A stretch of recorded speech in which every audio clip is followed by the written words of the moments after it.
Kuatnya elektabilitas Gubernur DKI Jakarta Basuki Cahayapurnama membuat partai politik gamang dalam menentukan calon penantang Ahok. Bahkan sosok Ahok dapat membuat dua partai yang terpecah saat Pilpres lalu, yakni PDI Perjuangan dan Gerindra, berpikir untuk bernostalgia seperti Pilkada DKI Jakarta tahun 2012 silam.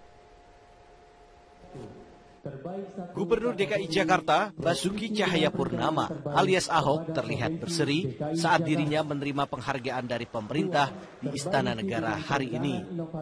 Tidak tanggung-tanggung, Ahok mendapatkan 4 penghargaan sekaligus dari Menteri Perencanaan Pembangunan Nasional dan Kepala Bappenas Sofyan Djalil dalam acara Musyawarah Pembangunan Nasional Musrenbangnas 2016. Sebagai pemimpin Provinsi DKI Jakarta, Ahok berhasil melakukan inovasi dan pencapaian di bidang pembangunan. Ya, selain berprestasi dalam membangun Jakarta, Ahok juga punya prestasi membangun komunikasi politik yang dulu renggang menjadi harmonis. Dua partai yang bersiteru dalam Pilpres 2014 lalu, PDI Perjuangan dan Gerindra, dikabarkan tengah intens berkomunikasi untuk bersatu melawan Ahok. Mencoba menjalin komunikasi politik dan kemungkinan koalisi PDIP dan Gerindra. Insya Allah ini bentuk dari kesiapan dengan hadir pagi ini di sini. Komunikasi politik dengan Gerindra sering kita lakukan maupun dengan partai-partai lain. Minggu-minggu ini mudah-mudahan kami juga akan menjajaki koalisi, bukan koalisi ya, kita menjajaki komunikasi politik dengan PKS, dengan partai-partai yang lain. Ini dalam rangka untuk membangun kesepahaman, melihat prospek Jakarta ke depan mau kita bawa kemana. Lalu, bagaimana Ahok menanggapinya? Bu Mega belum bilang ada kemungkinan itu. Namun menurut pengamat, kerjasama politik antara PDIP dan Partai Gerindra akan sulit terwujud bila kedua partai berambisi menjadi parpol penguasa di pemilu 2019 nanti. Jelas survei mengatakan Ahok sangat kuat dari sisi elektabilitas, sehingga orang kemudian menggunakan logika sebaliknya. Kalau ingin mengalahkan Ahok, tentu saja dua partai besar yang ada di DKI harus bergabung. Dalam hal ini PDIP dengan Gerindra. Tapi kalau kita baca dari sisi kepentingan yang jauh lebih besar, saya meyakini sulit buat PDIP bergabung dengan Gerindra, karena harus dilihat pengalaman dari 2012, siapa yang bisa merebut Jakarta, dia kemudian juga berpeluang untuk bisa memenangkan pemilu di level nasional. Kalau sudah begini, kita tunggu saja siapa calon kuat yang dipersiapkan PDI Perjuangan dan Gerindra untuk melawan Ahok. Dari Jakarta, Tim Liputan, Metro TV. Integritas, kemampuan manajerial dan intelektualitas 26 bakal calon gubernur DKI Jakarta dari PDI Perjuangan diukur hari ini. Namun perlu diingat, lulus psikotes tidak menjamin seorang kandidat memperoleh tiket partai. Yusril Ihza Mahendra, Sandiaga Uno, Abraham Lunggana alias Lulung, hingga Hasnaini Muin yang dikenal sebagai wanita emas meramaikan bursa bakal calon gubernur DKI Jakarta dari PDIP. Keempat nama yang belakangan populer ini berbaur dengan puluhan bakal calon gubernur lainnya untuk mengikuti psikotes di kantor DPP PDIP. Psikotes ini diadakan untuk mengukur integritas, kemampuan manajerial, hingga aspek kepemimpinan. Namun, patut diingat, memperoleh nilai tinggi tidak menjamin seorang kandidat menjadi calon yang diusung PDIP. Dari struktural partai memberikan masukan kepada DPP partai, kemudian kita paparkan bagaimana hasil-hasil survei, kami paparkan juga dari tim yang melakukan fit and proper, hasil assessment dari para ahli psikologi juga disampaikan itu dalam bentuk matriks, dan kemudian pemetaan politik. Nah, dari situlah kemudian ditetapkan pasangan calon tersebut. Bila Sekjen PDIP Hasto Kristianto menyebut berbagai prosedur untuk memperoleh tiket partai, bakal calon gubernur Yusril Ihza Mahendra menjawab lebih lugas. Kan semuanya yang menentukan akhirnya ada pada Ibu Megawati. Ya, panitia sendiri sudah mengatakan bahwa mereka melakukan penjaringan, tapi nama-nama itu diserahkan kepada Ibu Megawati karena beliau yang akan memberikan keputusan akhir siapa yang akan dimajukan sebagai calon gubernur DKI sekarang ini. Bila Ketua Umum PDIP Megawati Soekarno Putri adalah pemegang kata akhir, masih adakah manfaat untuk mengikuti rangkaian seleksi ini? Pengamat politik Yunarto Wijaya mengatakan sulit bagi PDIP sebagai partai kader memberi tiket bagi calon di luar kader partainya. Analisa Yunarto bisa jadi benar bila melihat kemesraan Megawati dengan Wali Kota Surabaya Tri Risma hari ini yang santer disebut akan bertarung dengan Basuki Cahayapurnama alias Ahok. Tim Liputan Metro TV. Dengan Ketua Panitia Debat Calon Ketua Umum Golkar Happy Bone Zulkarnain dan Aribowo pengamat politik. Kita akan ke Bang Happy Bone terlebih dahulu. Bang Happy, ini apa tahapan dalam kampanye yang nantinya akan dijalani ataupun dilalui ke-8 calon Ketua Umum?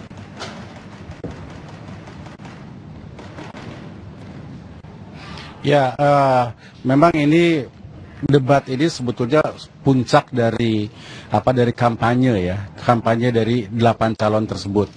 Nah, dalam debat ini kenapa kami kenapa kami mencoba membuat debat publik ini adalah ingin menjelaskan bahwa ketua partai itu sebetulnya bukan sekedar ketua partai politik saja gitu ya, tetapi ketua partai itu juga adalah merupakan figur publik. Jadi dari figur partai kita menjadikan figur publik. Nah, dari situ kemudian kita ingin menyampaikan bahwa setiap figur-figur ini dia itu adalah top manajemen partai, di mana pada akhirnya akan memperjuangkan aspirasi rakyat dan kemudian akan merumuskan semua aspirasi itu menjadi kebijakan. Dan publik harus mengetahui. Oleh karena itulah kemudian kami ingin menampilkan bahwa figur-figur partai ini tampil di publik, kemudian kita mendengarkan sama-sama apa gagasan, ide dan gagasannya kalau kemudian dia menjadi ketua umum dari Partai Golkar ini. Dengan kemudian dia menjadi ketua umum Partai Golkar ini, kita bisa mendengarkan bagaimana konsep dia untuk membesarkan dan membangkitkan Golkar kembali. Bagaimana kemudian dia menjalin kerjasama dengan pemerintah. Dan kemudian bagaimana kemudian dia menjadi partai di mana betul-betul memperjuangkan suara Golkar itu adalah suara rakyat. Baik. Dan kemudian dengan demikian juga kita akan melihat bahwa ketua partai tersebut mau tidak mau akan mendapat catatan dari publik apa-apa saja yang pernah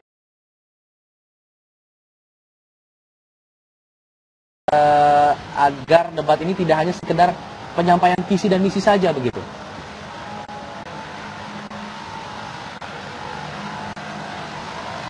Ya, sudah pasti debat ini bukan cuma sekedar mengeksersis visi dan misi, ya.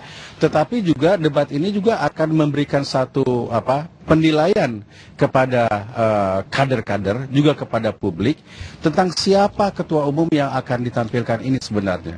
Apa kemampuan dia? Bagaimana plan dia, ya? Bagaimana kemudian program-program yang akan dia tawarkan, dan kemudian mereka ini dipilih betul-betul secara demokratis. Sebagaimana yang diketahui Alpat ya, kita mempunyai 4-5 pilar untuk memperjuangkan atau untuk menseleksi ketua umum Partai Golkar ini.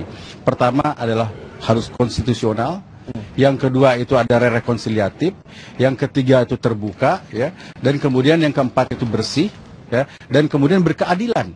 Nah, 5 hal inilah yang kemudian yang kita lakukan dan kemudian kita berikan kepada publik. Publik juga akan menilai dengan cara yang seperti itu. Baik, Bang, kita akan tanyakan ke Bang Aribowo. Anda sendiri bagaimana Bang Aribowo ini menilai debat yang diusung oleh Partai Golkar?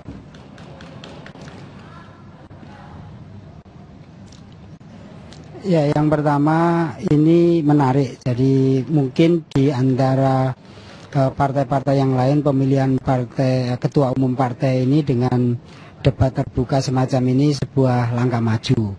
Sehingga dengan begitu kita berharap, tentu saja tadi yang dikatakan oleh Bang Happy Bone itu adalah yang terpilih itu adalah, ketua umum terpilih itu adalah ketua umum yang terbaik, artinya yang dipahami oleh masyarakat, diharapkan oleh masyarakat sebagai suatu sosok yang memang ideal untuk dititipkan aspirasi mereka. Kedua, di internal Golkar, dia menjadi harapan semua dari partai itu untuk membangkitkan kejayaan Golkar kembali.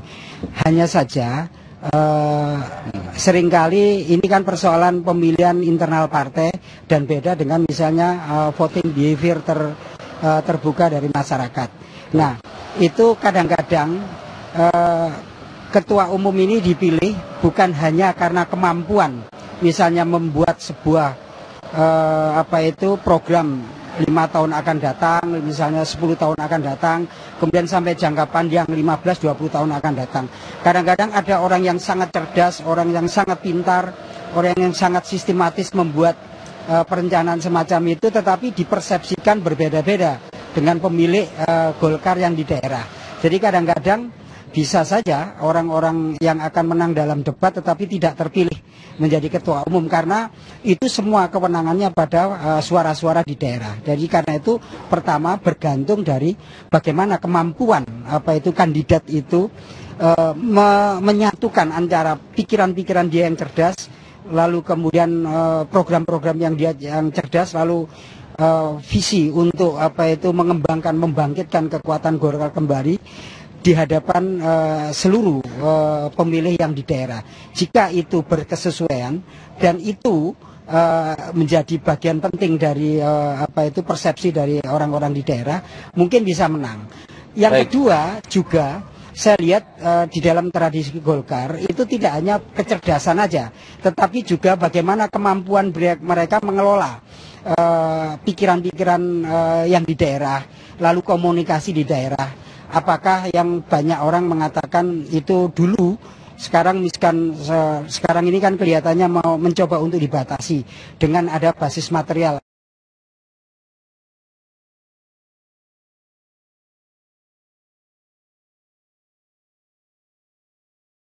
Bangsa dan negara, dan terutama adalah disinergikan dengan program-program pemerintah. Nah, hal-hal seperti itulah barangkali akan menjadi poin bahwa Golkar sebetulnya ini ingin bangkit dan kemudian juga ingin betul-betul bermanfaat dan berguna untuk rakyat, bukan hanya untuk kader Partai Golkar saja. Seperti itu. Baik. Terima kasih Bang Happy Boni Zulkarnain selaku Ketua Panitia Debat di sana dan juga Pak Aribowo selaku pengamat politik. Kita harapkan debat berjalan lancar nanti malam ya. Ya, saya jadi nggak sabar nih mau nonton debat terbuka ya, untuk karena ini menjadi hal baru begitu. Betul ya, pemilihan sekali. ketua umum ada debatnya. Nah, jangan lupa Anda untuk menyaksikan debat calon ketua umum Partai Golkar yang akan ditayangkan secara langsung di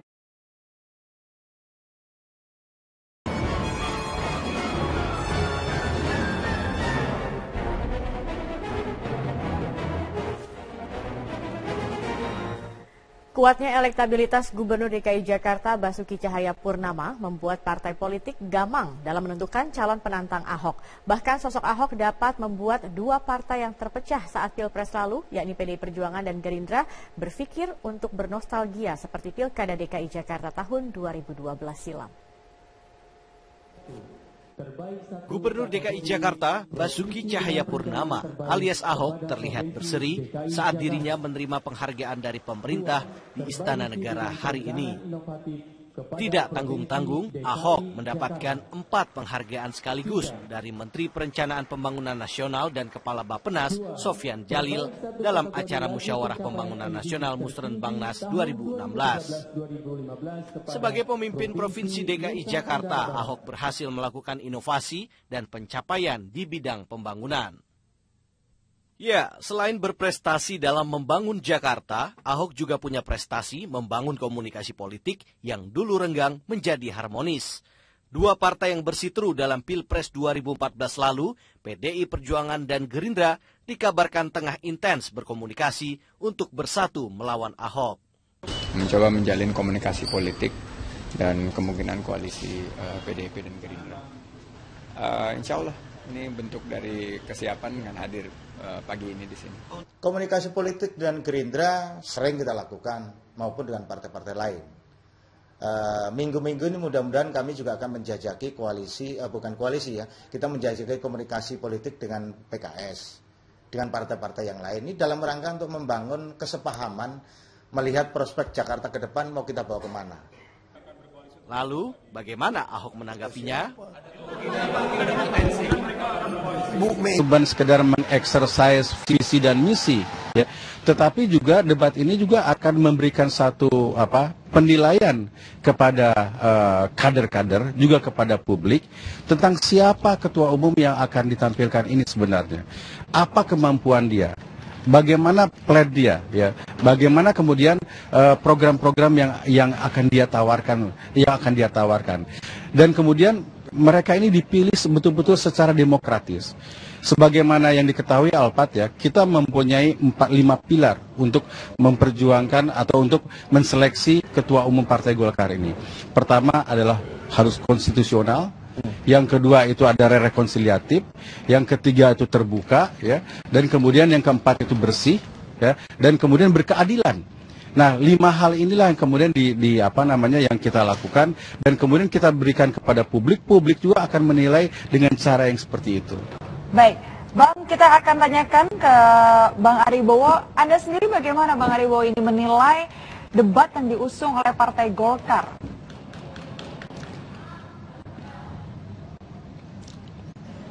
Ya, yang pertama ini menarik. Jadi mungkin di antara partai-partai yang lain pemilihan ketua umum partai ini dengan debat terbuka semacam ini sebuah langkah maju. Sehingga dengan begitu kita berharap, tentu saja tadi yang dikatakan oleh Bang Happy Boni itu adalah yang terpilih itu adalah, ketua umum terpilih itu adalah ketua umum yang terbaik, artinya yang dipahami oleh masyarakat, diharapkan oleh masyarakat sebagai suatu sosok yang memang ideal untuk dititipkan aspirasi mereka. Kedua, di internal Golkar dia menjadi harapan semua dari partai itu untuk membangkitkan kejayaan Golkar kembali. Hanya saja seringkali ini kan persoalan pemilihan internal partai dan belum bilang ada kemungkinan. Namun menurut pengamat, kerjasama politik antara PDIP dan Partai Gerindra akan sulit terwujud bila kedua partai berambisi menjadi parpol penguasa di pemilu 2019 nanti. Jelas survei mengatakan Ahok sangat kuat dari sisi elektabilitas, sehingga orang kemudian menggunakan logika sebaliknya. Kalau ingin mengalahkan Ahok, tentu saja 2 partai besar yang ada di DKI harus bergabung. Dalam hal ini PDIP dengan Gerindra. Tapi kalau kita baca dari sisi kepentingan yang jauh lebih besar, saya meyakini sulit buat PDIP bergabung dengan Gerindra, karena harus dilihat pengalaman dari 2012, siapa yang bisa merebut Jakarta, dia kemudian juga berpeluang untuk bisa memenangkan pemilu di level nasional. Kalau sudah begini, kita tunggu saja siapa calon kuat yang dipersiapkan PDI Perjuangan dan Gerindra untuk melawan Ahok. Dari Jakarta, Tim Liputan, Metro TV. Integritas, kemampuan manajerial dan intelektualitas 26 bakal calon gubernur DKI Jakarta dari PDI Perjuangan diukur hari ini. Namun perlu diingat, lulus psikotes tidak menjamin seorang kandidat memperoleh tiket partai. Yusril Iza Mahendra, Sandiaga Uno, Abraham Lunggana alias Lulung, hingga Hasnaini Muin yang dikenal sebagai wanita emas meramaikan bursa bakal calon gubernur DKI Jakarta dari PDIP. Keempat nama yang belakangan populer ini berbaur dengan puluhan bakal calon gubernur lainnya untuk mengikuti psikotes di kantor DPP PDIP. Psikotes ini diadakan untuk mengukur integritas, kemampuan manajerial, hingga aspek kepemimpinan. Namun, patut diingat, memperoleh nilai tinggi tidak menjamin seorang kandidat menjadi calon yang diusung PDIP. Dari struktural partai memberikan masukan kepada DPP partai, kemudian kita paparkan bagaimana hasil-hasil survei, kami paparkan juga dari tim yang melakukan fit and proper, hasil assessment dari para ahli psikologi juga disampaikan itu dalam bentuk matriks, dan kemudian pemetaan politik. Nah, dari situlah kemudian ditetapkan pasangan calon tersebut. Bila Sekjen PDIP Hasto Kristianto menyebut berbagai prosedur untuk memperoleh tiket partai, bakal calon gubernur Yusril Iza Mahendra menjawab lebih lugas. Kan semuanya yang menentukan akhirnya ada pada Ibu Megawati. Ya, panitia sendiri sudah mengatakan bahwa mereka melakukan penjaringan, tapi nama-nama itu diserahkan kepada Ibu Megawati karena beliau yang akan memberikan keputusan akhir siapa yang akan dimajukan sebagai calon gubernur DKI sekarang ini. Bila Ketua Umum PDIP Megawati Soekarno Putri adalah pemegang kata akhir, masih adakah manfaat untuk mengikuti rangkaian seleksi ini? Pengamat politik Yunarto Wijaya mengatakan sulit bagi PDIP sebagai partai kader memberi tiket bagi calon di luar kader partainya. Analisa Yunarto bisa jadi benar bila melihat kemesraan Megawati dengan Wali Kota Surabaya Tri Risma hari ini yang santer disebut akan bertarung dengan Basuki Cahayapurnama alias Ahok. Tim Liputan Metro TV. Dengan Ketua Panitia Debat Calon Ketua Umum Golkar Happy Bone Zulkarnain dan Aribowo pengamat politik. Kita akan ke Bang Happy Bone terlebih dahulu. Bang Happy, ini apa tahapan dalam kampanye yang nantinya akan dijalani ataupun dilalui ke-8 calon ketua umum?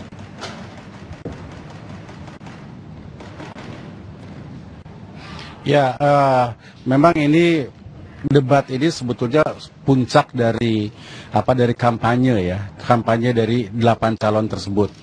Nah, dalam debat ini kenapa kami kenapa kami mencoba membuat debat publik ini adalah ingin menjelaskan bahwa ketua partai itu sebetulnya bukan sekedar ketua partai politik saja gitu ya, tetapi ketua partai itu juga adalah merupakan figur publik. Jadi dari figur partai kita menjadikan figur publik. Nah, dari situ kemudian kita ingin menyampaikan bahwa setiap figur-figur ini dia itu adalah top manajemen partai, di mana pada akhirnya akan memperjuangkan aspirasi rakyat dan kemudian akan merumuskan semua aspirasi itu menjadi kebijakan. Dan publik harus mengetahui. Oleh karena itulah kemudian kami ingin menampilkan bahwa figur-figur partai ini tampil di publik, kemudian kita mendengarkan sama-sama apa gagasan, ide dan gagasannya kalau kemudian dia menjadi ketua umum dari Partai Golkar ini. Dengan kemudian dia menjadi ketua umum Partai Golkar ini, kita bisa mendengarkan bagaimana konsep dia untuk membesarkan dan membangkitkan Golkar kembali. Bagaimana kemudian dia menjalin kerjasama dengan pemerintah. Dan kemudian bagaimana kemudian dia menjadi partai di mana betul-betul memperjuangkan suara Golkar itu adalah suara rakyat. Baik. Dan kemudian dengan demikian juga kita akan melihat bahwa ketua partai tersebut mau tidak mau akan mendapat catatan dari publik apa-apa saja yang pernah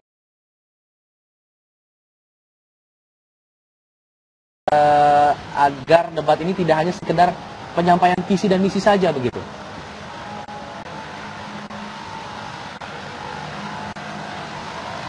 Ya, sudah pasti debat ini bukan